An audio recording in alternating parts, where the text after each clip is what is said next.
As quoted by Mas'udi, Muslim ibn Aqil alayhi salam reached Medina and offered prayers at the Masjid al-Nabawi and bade farewell to his household. He took along with him 2 people from Bani Qais as guides to direct the way and left. They took a wrong road and hence lost the way. They became thirsty and could no longer walk further. The 2 men who had escorted Muslim died due to severe thirst, but they directed him to the way before dying.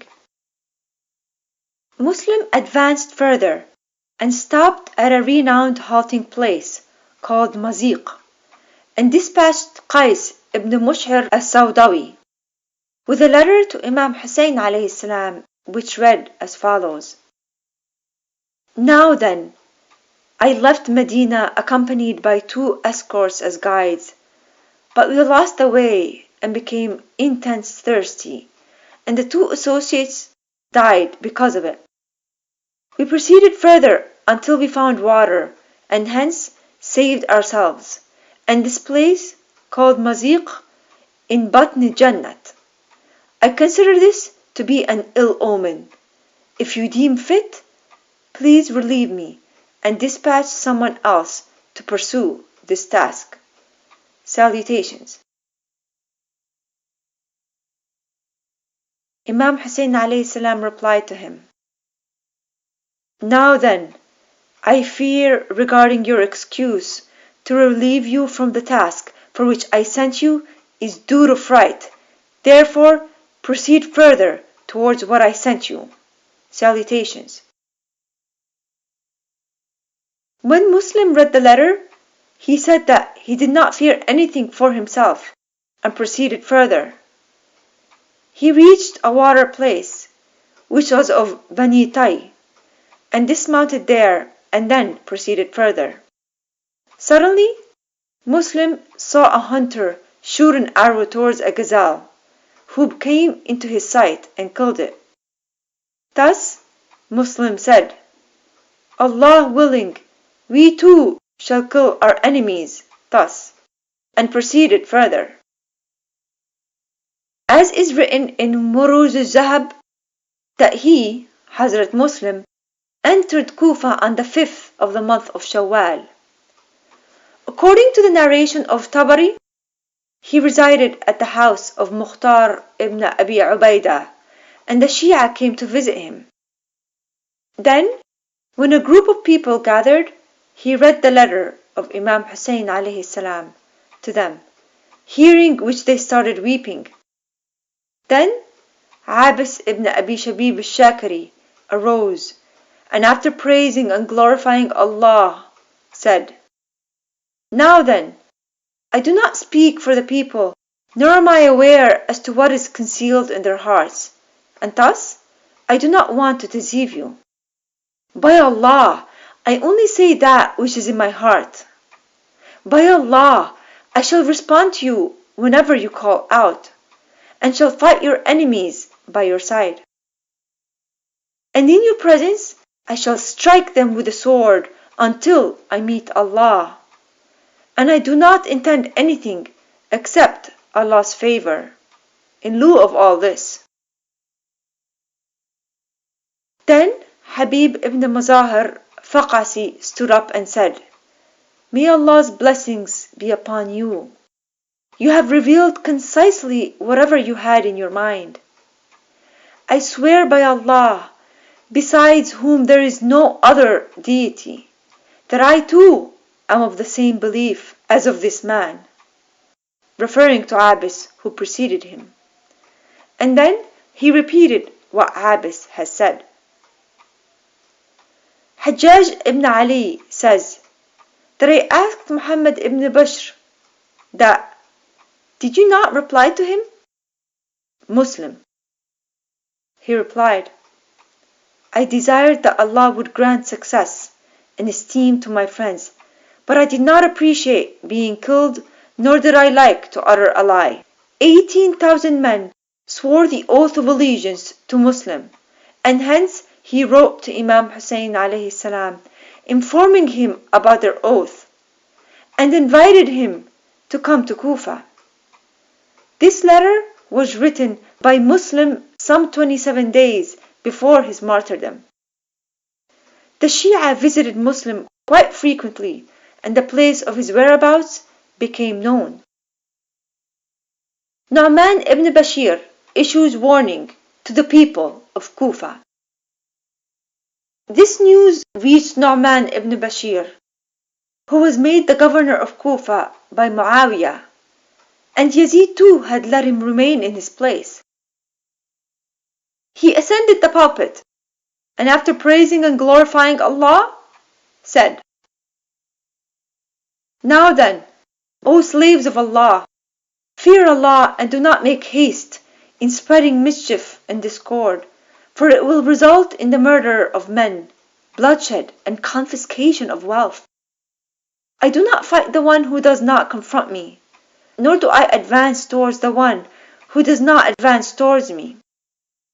I do not vilify you, nor do I call for account anyone by mere suspicion or accusation. But if you turn your face away from me and break the oath of allegiance or try to oppose your Imam, then by Allah, besides whom there is no other deity, I shall then strike you with my sword until its hilt remains in my hand, even if there does not remain any supporter among you. Yet I hope that those among you who know the truth are numerous than those whom falsehood will ultimately destroy." Abdullah ibn Muslim ibn Rabi'a Hazrami, who was an ally of the Bani Umayyah, stood up and said, "This mischief which you now see will not cease except by the use of force, and this attitude which you have towards the enemies is that of the timid ones." Nu'man replied, "If I remain timid while obeying Allah, then I cherish it than remaining mighty while disobeying Him." Saying this, he alighted from the pulpit and left. Abdullah ibn Muslim came out and then wrote a letter to Yazid ibn Muawiyah saying,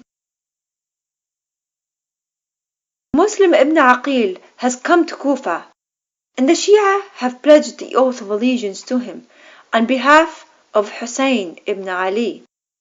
Then, if you desire that Kufa should remain under your domain, dispatch a powerful man who would implement your orders and act according to your command. For Nu'man ibn Bashir is a feeble man, or is deliberately showing as weak." Amara ibn Uqba and Umar ibn Sa'd ibn Abi Waqqas too wrote similar letters to Yazid. When these letters reached Yazid, he called for Sharjun, the slave of Muawiyah, and said, "Hussein has sent Muslim ibn Aqil to Kufa, and people have started pledging their oath of allegiance to him, while Nu'man is a feeble man, and there are other bad reports regarding him. According to your opinion, whom should I nominate as the governor of Kufa in his stead?" During that period, Yazid was annoyed with Ubaydullah ibn Ziyad. Sarjun replied, "If today Muawiyah becomes alive, would you listen to his counsel?" Yazid replied in the affirmative. Sarjun produced a letter of Muawiyah appointing Ubaydullah ibn Ziyad as the governor of Kufa, and then said, "This is the advice of Muawiyah, for when he was about to die, he intended bestowing the governorship of Kufa and Basra both to Ubaydullah."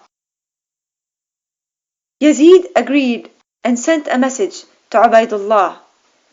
Then he called for Muslim ibn Amr Bahili, the father of Qutaybah, and handed over a letter in the name of Ubaydullah, whose contents were as follows: "Now then, my followers in Kufa have written to me that the son of Aqil is gathering troops to spread rebellion among the Muslims. Then when you read my letter, hasten towards Kufa and search for the son of Aqil as if you were looking for a bead until you find him. Then bind him in chains, either kill him or banish him from the city. Salutations. Yazid also gave him the opportunity for the governorship of Kufa. Muslim ibn Amr proceeded until he reached Ubaidullah at Basra. As soon as Ubaidullah received the command and authority, he ordered to prepare for the journey scheduled for the next day. An account of the personality of Nu'man ibn Bashir. It is appropriate that here we discuss in brief about Nu'man ibn Bashir.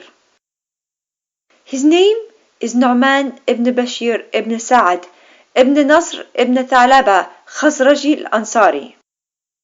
His mother is Umrah bint Ruwaha, the sister of Abdullah ibn Ruwaha al-Ansari, who was martyred along with Ja'far ibn Abi Talib alayhi salam in the battle of Mu'tah.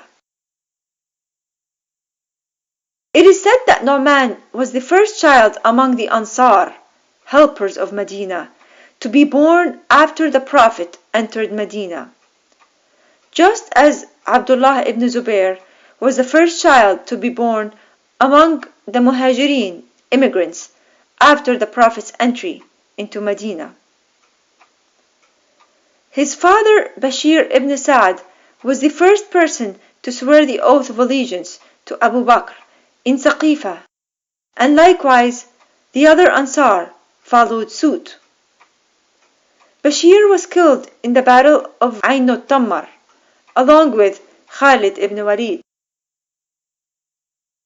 Nu'man was from the family of poets, and being a follower of Caliph Osman, hated the Kufans because of their love for Imam Ali alayhi salam. He was the only Ansar who had accompanied Muawiyah in the battle of Siffin. He was considered respectful and of high regard in the eyes of Muawiyah. Thus, Yazid too liked him. Nu'man remained alive till the caliphate of Marwan ibn Hakam and was the governor of Hamas. When people started swearing the oath of allegiance to Marwan, he invited people towards Abdullah ibn Zubair and opposed Marwan. And this incident occurred when Dahaq ibn Qais was killed in Marja' Rahid. But the people of Hamas did not pay attention to his call, and thus he fled from there. They pursued him until they found him and ultimately killed him. This happened in the year 65 after Hijrah. As regards Yazid calling him a feeble man and a slanderer, it has been quoted by Ibn Qutaybah Dinawari in his book Al-Imama wa Siyasa that it was so because Nu'man ibn Bashir had said that the grandson of the Prophet is more dear to me than the grandson of Bahdul. The grandson of Bahdul was none other than Yazid ibn Muawiyah, whose mother Maysoon was the daughter of Bahdul Kalbiyah. Ibn Qutaybah is Abu Muhammad Abdullah ibn Muslim ibn Qutaybah ibn Muslim ibn Amr Bahili. And this Muslim ibn Amr is the same person who was sent by Yazid to Ubaidullah, nominating him as the governor of Kufa.